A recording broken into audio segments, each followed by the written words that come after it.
Estamos Alberto y yo en el tren pegándonos la aburrida porque nos dirigimos a Pamplona y tenemos 3 horas por delante. O sea, la aburrida no, hemos terminado de desayunar suculentamente. Hemos desayunado bien, ¿cierto? Estamos disfrutando la campiña carreña. La campiña de la Alcarria, que está ahí, y nos hemos puesto a hablar del tema de Israel. El otro día os contaba en una La Contra que hice en el Retiro, os hablaba del reconocimiento del gobierno español hacia Israel. Y os decía en este vídeo que el gobierno español estaba reconociendo una entelequia, porque realmente no se sabe muy bien. Ellos han puesto unas fronteras. Al día siguiente de que yo hiciese el vídeo, Pedro Sánchez compareció y dijo que reconocían las fronteras de 1967. Pero reconocer esas fronteras es como no reconocer nada, como bien sabes, porque son unas fronteras, en fin, Jerusalén Este, supondría eliminar todos los asentamientos judíos, etc. El tema es que hay muchos países en el mundo, tantos como 140, que han reconocido a Israel. Sí, desde hace décadas. Desde hace décadas, Palestina, que reconoce Palestina. Perdón, que han reconocido a Palestina. O sea, esto y esto es algo que se ha utilizado, ¿no? Pero es que son muchos, son más los que no han reconocido. Pero que es curioso, porque claro, parece que somos los primeros que lo reconocemos y hay países que reconocen Palestina, insisto, no desde el año pasado, desde hace décadas. ¿Vale? Bien. Tú como conocedor del tema, Alberto, porque tú este tema de Palestina lo conoces bien, has vivido allí, tienes además una aproximación al problema muy equilibrada, es decir, que ni odias a los israelíes, ni odias a los palestinos, ni adoras a los israelíes, ni adoras a los palestinos. Tienes una visión bastante, no sé si decir neutral, pero muy justa sobre este tema. O tratas, por lo menos, de tenerla. A ti, lo que ha hecho el gobierno español así en líneas generales, ¿qué te parece? Un brindis al sol, quizá. Un brindis al sol. O sea, es un brindis al sol. ¿Esto puede empeorar las relaciones con el gobierno de Israel? Pues no más. No está bien. O sea, quiero decir, no más que las que puedan tener los otros 140 países del mundo que reconocen Palestina. Otra cosa es si pueden empeorar porque el reconocimiento se ha hecho en un contexto político muy particular, que es durante la guerra de Gaza, una guerra provocada por un atentado terrorista de Hamas brutal en territorio de Israel. Entonces, quizás no era el momento apropiado por el contexto en el que estamos de hacer ese reconocimiento. O sea, este reconocimiento el 6 de octubre les habría resultado indiferentes a los israelíes, este reconocimiento dentro de 3 años les habría resultado diferentes.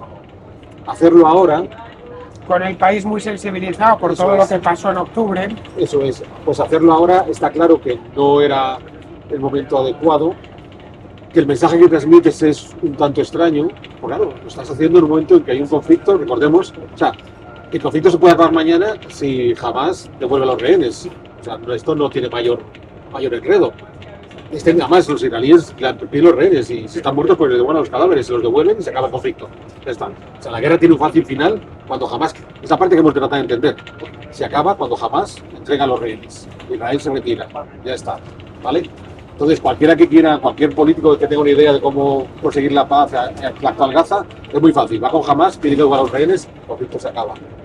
Pero claro, si hemos utilizado un conflicto por un ataque terrorista y estamos en ese momento reconociendo, pareciera, de manera poco correcta, estamos hablando de esa acción terrorista. Entonces, por eso no es el momento adecuado para hacerlo.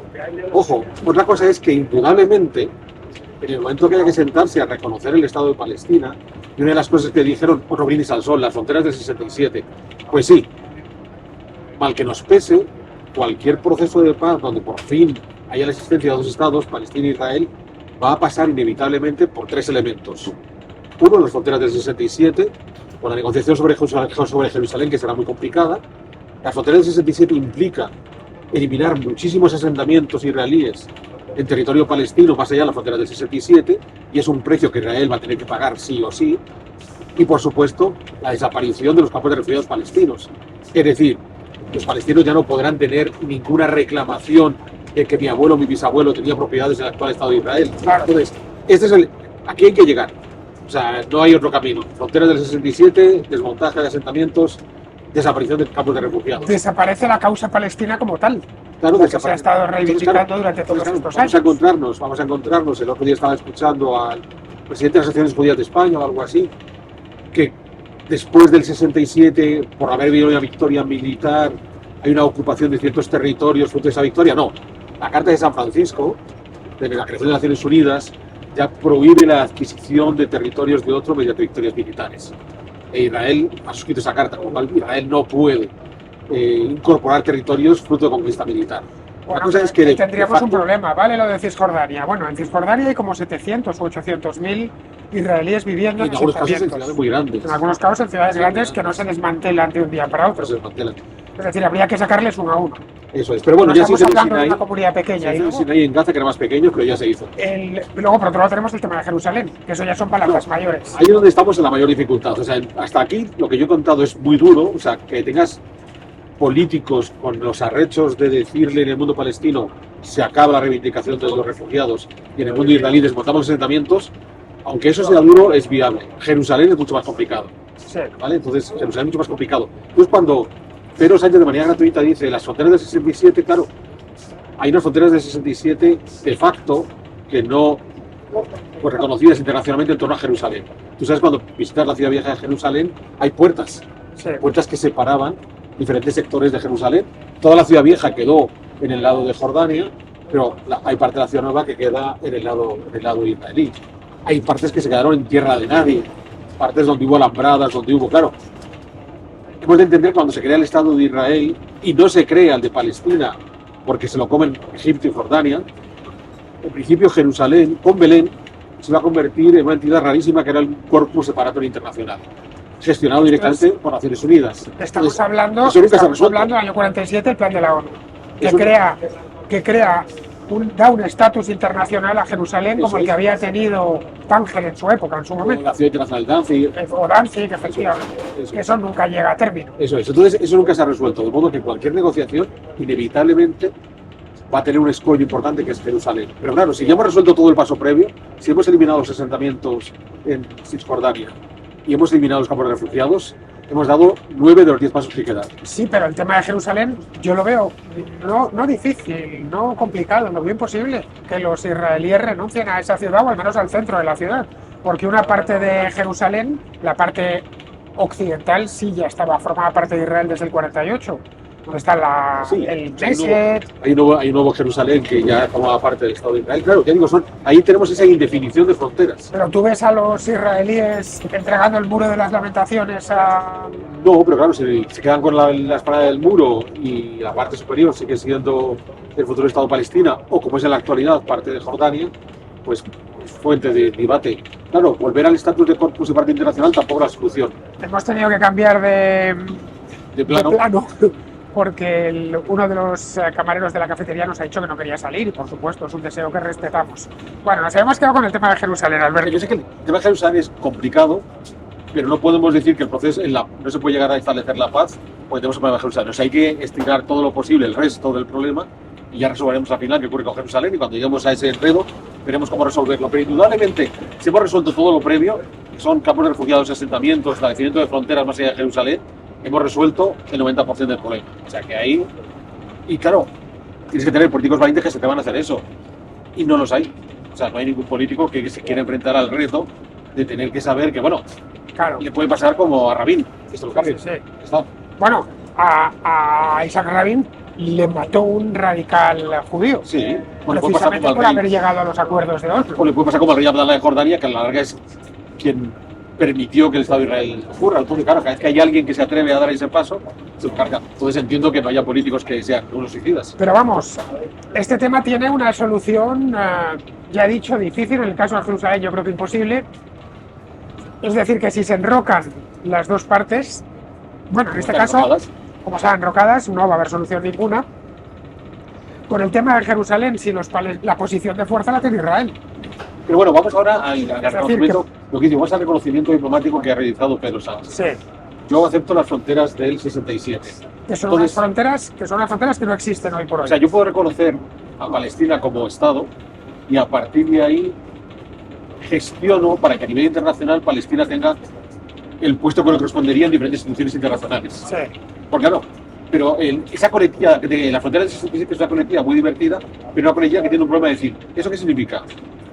Que el diplomático español, cuando pase al pie del muro que separa Cisjordania de Israel, sabiendo que el muro está construido dentro de las fronteras del 67 y que por tanto donde él está caminando en la frontera del 67 es territorio palestino, si un soldado israelí viene a requerirle los papeles, el diplomático español se va a negar porque dice que su gobierno reconoció la frontera del 67 y por tanto no está obligado a presentar los papeles, puesto que está sobre un territorio que históricamente es lo que tiene que ser Palestina. O sea, que entendamos, o sea, no sé si los diplomáticos que están ahora mismo en Palestina y Jerusalén les apetece jugarse el tiempo con los soldados israelíes a decir, oiga, yo sé que como mi presidente de gobierno ha dicho la frontera del 67 y la frontera del 67 está 20 metros más allá, yo aquí estoy en territorio palestino y por tanto no tengo que escuchar usted. Efectivamente. Entonces, claro, si no hace eso, o sea, si no es capaz de que su diplomático le pare los pies a un soldado israelí que haya puesto un pie más allá de salir al 67, porque, insisto, el muro mayoritariamente está en territorios palestinos y no sobre la frontera,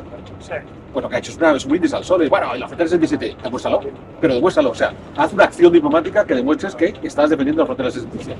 Bueno, lo mismo que han hecho otros países con el reconocimiento. Pero es que está en que hay otros países que lo que hicieron, hablábamos antes del caso de Chile, Chile reconoce Palestina desde hace 3 décadas, lo que hace Chile es propiciar la posibilidad de que Palestina se siente como Estado de pleno derecho en las instituciones internacionales. Vale. Ya está. O sea, yo no me estoy peleando de cuáles son tus fronteras, ya veremos dónde están tus fronteras. Pero sí me estoy peleando para que tengas voz y voto en los organismos internacionales, como Estado. Eso es lo que quiero reconocer. Entonces, eso es lo que España puede hacer en el caso de Palestina. Pero meterse en este enredo, y supongo que ha habido algún escritor de discursos que le ha sugerido a la oveja de hipertensión, y di que la frontera del 67. O sea, no tienen ni idea de lo que significa eso, no lo saben. O sea, voy a soltar esta cosa que creo que queda bien y a partir de ahí veremos. Bueno, yo creo que ya lo dije en este vídeo que Pedro Sánchez lo ha hecho como cortina de humo para sus problemas dentro de España. Por supuesto. ¿Vale? Que realmente a él el tema palestino ni le va ni le viene, porque si hubiera estado realmente preocupado por este tema, lo hubiera reconocido en 2018 nada más llegar al poder. Y han pasado 6 años de entonces. Estamos en el contexto de persecución judicial a su esposa, elecciones dentro de 10 días al Parlamento Europeo, y es en ese contexto completamente electoralista donde toma esta medida para llevarse el voto de Sumar y de Podemos. Pero esto tiene consecuencias no tanto de cara a Israel, que por supuesto, y las estamos viendo, que los israelíes están enfadados y con razón porque el momento elegido no podía ser peor. También es verdad que este momento elegido es el que ha permitido a Pedro Sánchez hacer esta jugada. Hace un año no lo hubiera hecho, porque hubiera entendido que esto no tiene ahora mismo tirón en la opinión pública. Pero otros países de la Unión Europea, le hace Francia, países grandes estoy hablando, no Irlanda, Francia con peso diplomático, Italia, Alemania, los Países Bajos, el Reino Unido ya no está en la Unión Europea, pero sigue siendo un país europeo muy importante e influyente, estos están parados, diciendo vamos a ver qué pasa. Porque si oyes a sus gobiernos, todos son partidarios de que haya un Estado palestino en el futuro. ¿Por qué no lo reconocéis? Bueno, pues porque todavía no se dan una serie de circunstancias que deberían darse para dar este paso, que es lo que así opinaba el gobierno español. O sea, aquí hay un doble juego que países como Francia, Gran Bretaña o Alemania podían jugar y España lo podía jugar. Y esto nos lleva a una noticia muy concreta de estos 2 últimos días. Ha habido una información que se ha publicado en los medios en los cuales nos cuentan que el gobierno de Israel ha comunicado a la Embajada de España en Tel Aviv que a partir de ahora el Consulado General de España en Jerusalén no puede ofrecer servicios diplomáticos a los palestinos de Cisjordania. Correcto. De modo que la Embajada de Tel Aviv tiene que comunicar al Cónsul General de España en Jerusalén que esos servicios se acaban. Vale. A ver si entendemos esto, que es uno de los enredos diplomáticos más interesantes que hay.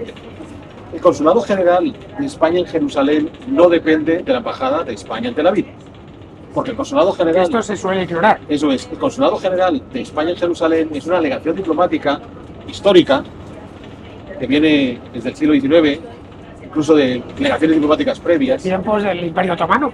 El tiempo del Imperio Otomano, que cuando se comienza toda esta creación del Estado de Israel, la entrega de Cisjordania, Jordania y demás, y se decidió establecer el Corpus Separatum Internacional de Jerusalén y Belén, en ese corpus internacional todavía no se había establecido qué tipo de relaciones diplomáticas tendría con el resto del mundo. Claro. ¿Vale?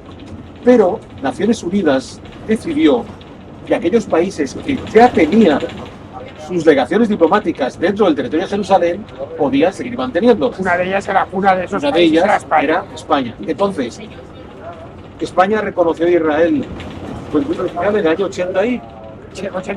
86. Entonces, España tiene una embajada en Tel Aviv desde el año 1986. Y España el año 47, 1947, ya tenía un consulado general en Jerusalén. Un consulado general que estuvo abierto durante todo el franquismo. Que estuvo ahí durante todo el franquismo. Y antes de la guerra. Y que no tiene nada que ver con la embajada, porque es un consulado que se quedó en una especie de tierra de nadie, que es, no sabemos qué va a pasar con Jerusalén en el futuro. Un consulado concedido a España, al Reino de España, por parte del sultán otomano. Eso es. Y que se mantiene diciendo, vamos a dejar el consulado porque es una ventaja diplomática vis a vis de lo que ocurra, claro, algún día en Jerusalén. Bueno, Francia lo tiene, los propios Estados Unidos lo tenían, el bruto de Trump, cuando traslada la embajada a Jerusalén, lo cerró, y claro, el cuerpo diplomático estadounidense le dijo, pero ¿por qué cierras esa ventaja? O sea, déjalo abierto. Claro. Pones la embajada de Israel y además mantienes el histórico consulado general de Estados Unidos en Jerusalén, porque no sabemos qué va a ocurrir con Jerusalén. Porque eran muy pocos países los que lo tenían, los que habían recibido ese privilegio del sultán otomano. Francia también lo tenía, entonces claro, creo que son Alemania y Gran Bretaña, eran 5 o 6. Entonces claro, puede que sea Austria y Gran Bretaña son algunos. Entonces, bueno, países, los grandes reinos europeos del siglo XIX. Entonces, estos países europeos que todavía no han reconocido a Palestina, no les importa porque en realidad tienen un mecanismo diplomático para poder establecer relaciones consulares con Palestina a través de estas curiosísimas legaciones históricas que tienen en Jerusalén. Entonces, la medida que ha tomado el gobierno de Israel informando a la embajada en Tel Aviv que le prohíbe al consulado hacer ciertas acciones consulares no tiene ningún recorrido, porque sería como si el gobierno de Francia le dijera al embajador de España en París, comunícale al consulado de Andorra que no tiene nada que hacer. Y el de París le diría, pues oye, pues mi amigo, le puedo llamar para decírselo, pero no depende de mí. Pero no depende de mí. Tendrás que llamar a Madrid, al ministro de Exteriores y contarle. Pero vamos más lejos. Para que un palestino de Cisjordania llegue físicamente al Consulado General de España en Jerusalén, ahí en Sheikh Jarrah, tiene que cruzar el control militar de los israelíes. Entonces, si los israelíes no quieren que los palestinos de Cisjordania acudan al Consulado General de España a hacer un trámite consular, lo tiene muy fácil. Por no darle permiso de entrar, entran. Y en estos momentos no se lo están dando. O sea, que esto que acaban de informar, que parece que es una medida, la primera medida agresiva del gobierno de Netanyahu contra el de Pedro Sánchez, es una pura paja. O sea, es este tipo de cosas que ante la desinformación general que tenemos del enredo diplomático de Jerusalén, por la gente dice, oye, mira, ya ha tomado una medida. El público israelí dice, qué buenos somos, el público español se preocupa, pero en realidad no han hecho nada. No han hecho nada. Una medida más política de enclave interna que otra cosa. Eso es. Y que en España consumimos como nos apetezca. La clave está en que Francia, Gran Bretaña, Alemania, que sí tienen esos consulados generales, no han hecho ese paso adelante con Palestina porque tienen ese atajo extraño de los viejos consulados de Jerusalén, diciendo, bueno, de momento tenemos un interlocutor para Palestina. No es oficial, no se ha reconocido, esto me permite no pelearme necesariamente con los israelíes, o con su pariente de Estados Unidos, entonces digamos que nos podemos quedar tranquilamente esperando a ver cómo soluciona el problema. Claro, como decíamos antes, son 140 países los que han reconocido a Palestina como Estado, lo que hemos hecho no es nada novedoso, pero sí es cierto que mientras los grandes no te reconozcan, pues todavía pues te falta, para nada, claro. te falta algo. Evidentemente. Bueno, pues ya ha quedado claro, os decía en aquel vídeo que, bueno, pues que este tema era más complejo de cómo se estaba vendiendo en España, especialmente en la prensa, lo estaban haciendo de una manera un tanto panfletaria, me parecía a mí, tal y como yo lo he podido leer. Y que lo suyo era seguir a Alberto. Ya os comenté que había hablado de cuando empezó la guerra de Gaza, había hablado en su propio canal y en otros canales. Bueno, en la contracrónica, de hecho, Alberto estuvo tratándolo de explicar. Es decir, aquí hay una cantidad de matices que si no tienes en cuenta, no lo entiendes. Y además, luego en esto hay otra cosa, Alberto, que a mí me pone un poco de los nervios, que es la obsesión con tomar partidos. O se está del lado de unos o del lado, como si fuera un partido de fútbol. Sí, porque al final, como inevitablemente la paz pasa por desmontar los asentamientos y acabar con los campos de refugiados, si yo abogo por acabar con los campos de refugiados, me dirán que soy sionista, porque estoy marginando a aquellos que perdieron en la Nakba. Correcto. Si yo abogo por desmontar los asentamientos, me dirán que soy pro-palestino, porque estoy acabando con esa necesidad que los israelíes han tenido de crear nuevos lugares donde poder ubicarse en ese pequeño pedazo de tierra que reclaman como suya. Entonces, bueno, si me denuncian por ser sionista y pro-palestino, será que lo estoy haciendo bien. Bien. Bueno, pues aquí ya vamos a concluir este vídeo. Seguimos camino aunque ya estamos en Aragón, vamos a llegar a Calatayud en breve, porque es que hace una paradita en Calatayud este tren. Bien, pues creo que después de esta garinización tan potente, Claro, porque han quedado garenizados, que lo sepas. Y si no habéis quedado garenizados, lo denunciáis abajo, decís, no me he garenizado completamente. Bueno, ahora en serio, espero que, uy, mi café que lo he dejado aquí, espero que os haya sido de utilidad esta explicación de Alberto. A mí me lo ha sido, no sé a vosotros. Yo más o menos ya la conocía y como veníamos hablándolo, he dicho, esto hay que compartirlo con toda la audiencia. El asunto queda ya cerrado y, por supuesto, los comentarios quedan abiertos a todo tipo de debates. Pero ya sabéis que sé que con este tema los ánimos se exaltan, siempre educado.